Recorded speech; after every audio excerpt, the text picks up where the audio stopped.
எல்லாருக்கும் வணக்கம். நான் உங்கள் அருண்குமரன். கோடை காலத்தில் சிட்டுக்குருவிகள் வந்து இப்போ அழிஞ்சிட்ருக்கு. எல்லா இடத்துலையும் இல்லை.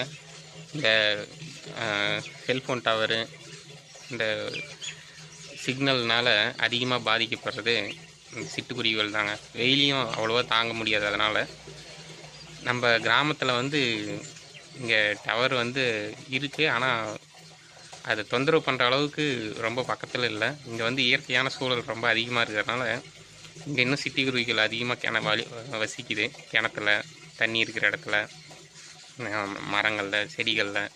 நம்ம வீட்டுக்குள்ளே கூட அங்கே பார்த்திங்கன்னா இந்த இந்த பூச்செடி கீழே வந்து விளாடும். தண்ணி வச்சா தண்ணி குடிக்கும். வாளியில் ஏதாவது சாப்பிட காம்பவுண்ட் மேலே வச்சா அதுவும் சாப்பிடும், சோறு மேலே. அதே மாதிரி இங்கே நம்ம வீட்டுக்கு கீழேயும் அது ஒரு பைப்பு கீழே கூடு கட்டியிருக்கு. எப்பயுமே கோடை காலத்தில் வரும், வந்து இங்கே தங்கியிருக்கும், வந்து முட்டையிடும், அதோட இனத்துக்கு இருக்கும். திரும்ப கோடை காலம் முடிஞ்சோடனே எங்கேயாவது பறந்து போயிடும் மழை பெய்யும்போது. வருஷம் இங்கே நடக்கிறது தான் நம்ம வீட்டில். அது இருக்கிற இடம், அது கூடு கட்டி இருக்கிற இடம், அதெல்லாம் காமிக்கிறேன். அதனால் சிட்டுக்குருவிகள், மற்ற பறவைகள் இதுங்கெல்லாம் வந்து கோடை காலத்தில் வந்து வெயில் அவ்வளோவா தாங்காதுங்க. நம்ம மனிதர்கள் நம்மளுக்கு வேணுங்கிறது எந்த காலத்துலேயும் ஏதோ ஒன்று பண்ணி பராமரிச்சுக்கிறோம். இந்த இயற்கை சூழல், இந்த உணவு சங்கிலி, இந்த சமநிலைன்னு சொல்லுவாங்க, அந்த அதாவது உயிர் சுழற்சின்னு சொல்லுவாங்க. இந்த உயிரினங்களோட சுழற்சி வந்து எல்லா உயிர்களுமே இருந்தால் தான் ஒன்று சாப்பிட்டு அந்த சுழற்சி சீராக இருக்கும். பறவைகள் வந்து அதுக்கு இன்றியமையாத ஒரு பங்கு வகிக்குது. நம்ம இந்த கோடை காலத்தில் நம்மளால் எதுவும் பண்ண முடியலனாலும் ஒரு சின்ன ஏதோ ஒரு ஒரு ஒரு சின்ன ஒரு கப்பில், டப்பாவில், ஒரு 2 டப்பாவில், ஒன்றில் தண்ணியும் ஒன்று சிறுதானியம், நம்ம என்ன சாப்பிட்றோமோ அது வந்து சமைக்கிறதுக்கு முன்னாடி தானியமாக இருந்தால் தானியமாக கூட வைக்கலாம், இல்லை சமைச்சு கூட வைக்கலாம். மாடியில் நிழல் இருக்கிற இடத்துல இல்லைன்னா மாடியில் ஒரு ஓரமாக தண்ணியும் அந்த சிறுதானியமும் 2 இதில் வச்சோம்னா அந்த பறவைகள் வந்து இது குடிச்சிட்டு நல்லா சந்தோஷமாக இருக்கும். பறவைகளோட ஒலி வந்து கேட்கும்போது சில நேரத்தில் நம்மளுக்கு அது மனசுக்கு ஒரு நல்ல விதமான ஒரு இது தரும். நம்ம இயற்கையான தாவரங்களோட விதை பரவல்களையும் அப்புறம் அந்த உணவு சங்கிலி சீரமைப்புலையும் பறவைகள் வந்து ஒரு ரொம்ப முக்கியமான இன்றியமையாத ஒன்றாக இருக்குது. நம்ம வந்து நிறைய பறவைகளை சாப்பிட்றோம். கோழி, இன்னும் நிறைய பறவைகளை சாப்பிட்றோம். நிறையா பறவைகள் வந்து நம்மளோட வாழ்க்கை முறை மூலயமா நம்மளோட கழிவுகள் நம்ம சாப்பிட்றது, நம்ம விளைவிக்கிறது, அதுவும் சாப்பிட்டு அதுவும் வாழுது. இந்த கோடை காலத்தில் நிறைய உயிரினங்கள் வந்து அதிகமாக வந்து இழப்பு ஏற்படுது. அது இழப்பு ஏற்பட்டாலும் அந்த திரும்ப அது உற்பத்தி பண்ணிக்கும். ஆனால் வந்து ஒரு சில உயிரினங்களோட இனமே வந்து ஒரு கோடை காலத்துலேயும் ரொம்ப அழிவோட விளிம்பில் போயிட்டு வருது. அதில் சிட்டுக்குருவிகளும் ஒன்று. நம்ம தமிழ்நாட்டில் அது இன்னும் எங்கேயோ ஒரு மூலை முடுக்கில் வாழ்ந்துட்டு தான் இருக்குது. எங்கே இருக்கோ அதுக்கு உண்டானது அந்த தண்ணியோ தானியமோ உணவோ ஏதோ ஒன்று கொடுத்து நம்மளால் முடிஞ்ச அளவு மொட்டை மாடியில் இல்லை அந்த வீட்டுக்கு வெளியே எங்கே அதுக்கு நிழல் இருக்கோ, எங்கே வருதோ பறவைகள், அங்கே வந்து தண்ணியோ தானியமோ வச்சோம்னா அது குடிச்சிட்டு நல்லா சந்தோஷமாக இருக்கும். உங்களுக்கும் ஒரு புண்ணியம் கிடைச்ச மாதிரி இருக்கும். குழந்தைகள் மாதிரி அது பாட்டுக்கு வந்து அதுக்கு வயிறு நிறைஞ்சால் போதுங்க, அது பாட்டுக்கு சுதந்திரமாக சிறகடிச்சு பறந்துட்டு இருக்கும். நம்ம தான் வந்து 1008 விஷயம் நினச்சிக்கிட்டு இது பின்னாடியே எல்லாமே ஓடிட்டுருக்கோம். நம்ம மனுஷங்களை தவிர மற்ற உயிரினங்களெல்லாம் அதுக்கு உணவு மட்டும்தான் ஓடுது. உணவு கிடைச்சா போதும், அது எவ்வளோ சுதந்திரமாக சந்தோஷமாக இருக்கும். அதுக்கு எந்த ஒரு மனசில் ஒன்று வச்சுக்கிட்டு வெளியே ஒன்று பேசுகிறதெல்லாம் மற்ற உயிரினங்களுக்கு தெரியாது. அது பாட்டுக்கு இயல்பாக யதார்த்தமாக எவ்வளோ சுதந்திரமாக வெளிப்படையாக இருக்குது. ஒரு சிங்கமோ புலியோ கூட பசிச்சிச்சுன்னா முன்னாடி என்ன இருக்கோ அடித்து சாப்பிடும். அது பசி இல்லைன்னு வச்சுக்கோங்க, அது ஒரு மான் கூட்டமே வந்தால் கூட அது பாட்டுக்கு அமைதியாக இருக்கும்.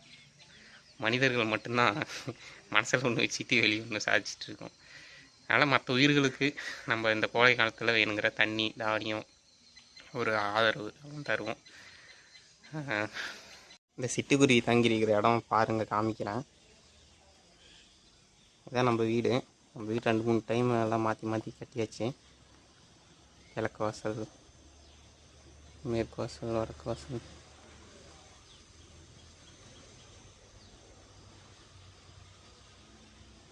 எங்கேயோ பல ஊரெல்லாம் சுற்றிட்டு அப்பா ரிட்டையர்ட் ஆனதுக்கப்புறம் திரும்ப இந்த கிராமத்துக்கே வந்தாச்சு. நீ வெளியே அங்கங்கே போனாலும் ஓய்வெடுக்க இங்கே தான் வர்றது. நம்ம வீட்டில் அப்பா அம்மா அங்கே தான் இருக்காங்க. நான் பல ஊர் சுற்றினாலும் இங்கே தான் இருக்கிறது. இங்கே இயற்கையான சூழல், இங்கே இருக்கிற உயிரினங்கள், இங்கே இருக்கிற மக்கள், அவங்க எப்படி இருந்தாலும் எனக்கு இந்த ஊருக்கு வரும்போது கொஞ்சம் சுந்தரமாக சந்தோஷமாக இருக்கும்.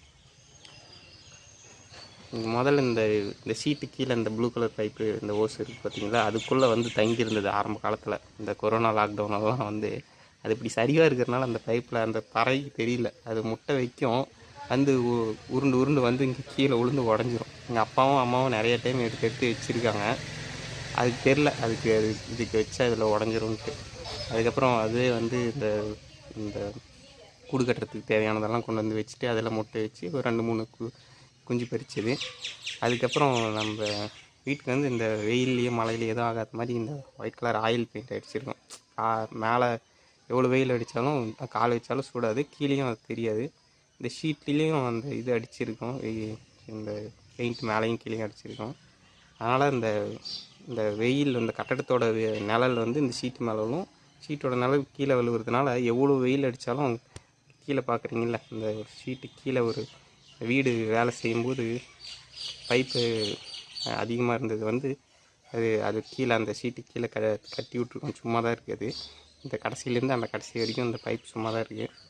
இந்த குருவிகள் வந்து இப்போ இந்த இடத்த தேர்ந்தெடுத்துருச்சு. 2-3 வருஷமாக கோடை காலத்தில் வந்து இங்கே தான் தங்கியிருக்கு.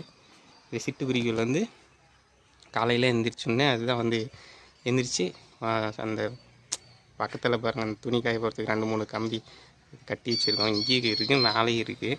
அது வந்து அதுக்கு ஊஞ்சல் மாதிரி அது எழுந்திரிச்சு அதில் உட்காந்துட்டு அது பாட்டுக்கு சந்தோஷமாக கத்திகிட்டு இருக்கும்.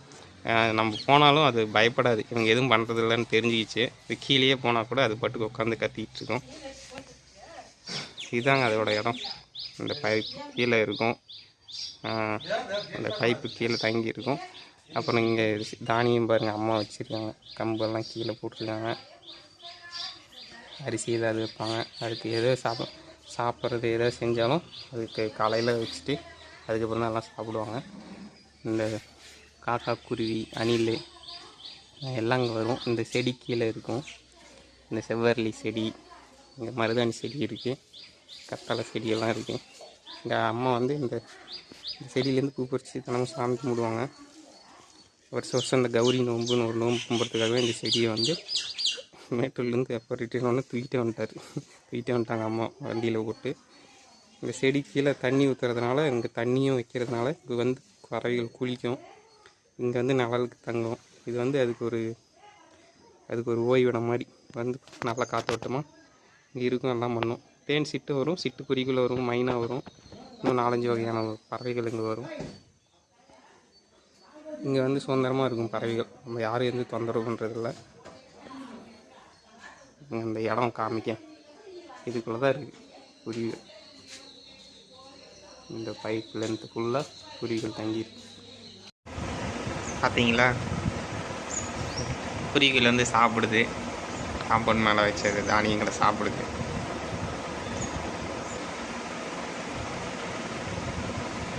சிட்டுக்குருவிகள் பார்க்க சின்னதாக இருந்தாலும் எந்த பறவையும் அதை மற்ற பறவைகளை விட அதோட சுறுசுறுப்பு அதிகம், வேகமாக பறக்கும்.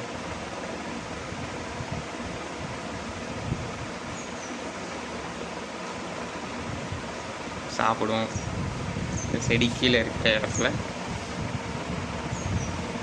இந்த வாளியில் தண்ணி குடிக்கும், குளிக்கும்.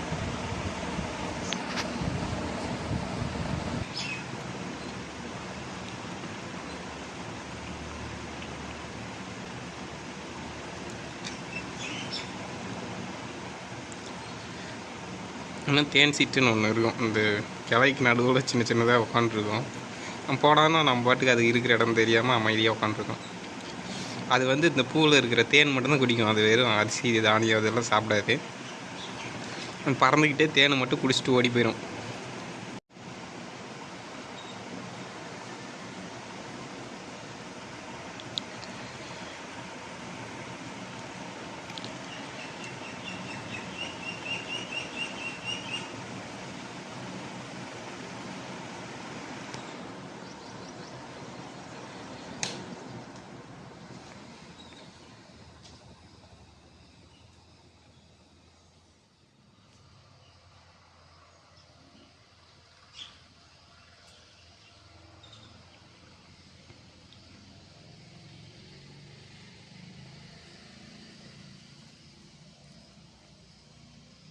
அந்த செடிக்குள்ளே வந்து உட்காந்துருக்கு சில பறவைகள். சில பறவை தானியம் சாப்பிடுது.